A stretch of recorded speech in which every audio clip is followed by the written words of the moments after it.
Amoussou Komlan Midodji, bien connu sous le nom de Papson Moutité, se retrouve encore dans le box des accusés.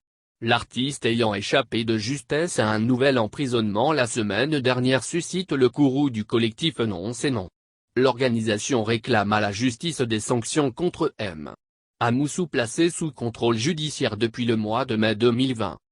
Selon le collectif Non c'est Non, le 14 juillet dernier, Papson Moutité a agressé verbalement et tenté d'agresser physiquement dans la salle d'attente du juge d'instruction, deux jeunes filles qui ont porté plainte contre lui. L'organisation indique qu'il a cassé le téléphone portable de l'une des plaignantes. Alors que le mis en cause a été convoqué ce jour-là suite à une demande introduite auprès du juge d'instruction par les plaignantes à cause de diverses violations effectuées par Papson Moutité depuis sa mise en liberté provisoire le 15 mai 2020 pour raisons médicales. Papson Moutité et ses directs. Dans des directs Facebook, Papson Moutité a cité nommément les différentes plaignantes ainsi que la coordinatrice du collectif.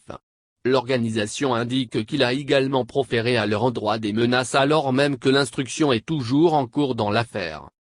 Le collectif Non c'est Non est scandalisé d'une part par ces faits extrêmement graves qui témoignent des différentes tentatives d'intimidation dont sont victimes les plaignantes dans le cadre de cette affaire et du manque notoire de respect du prévenu à la justice, d'autre part par le manque de dispositions sévères prises par l'autorité judiciaire pour sanctionner le non-respect des conditions de liberté provisoire, lit-on dans un communiqué du collectif.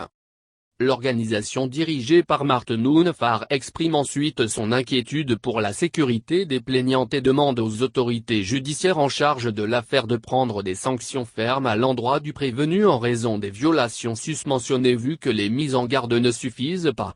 Le collectif Non c'est Non insiste par ailleurs sur la nécessité de conduire l'instruction de l'affaire avec rigueur, objectivité et célérité afin d'aboutir à un procès équitable dans les meilleurs délais.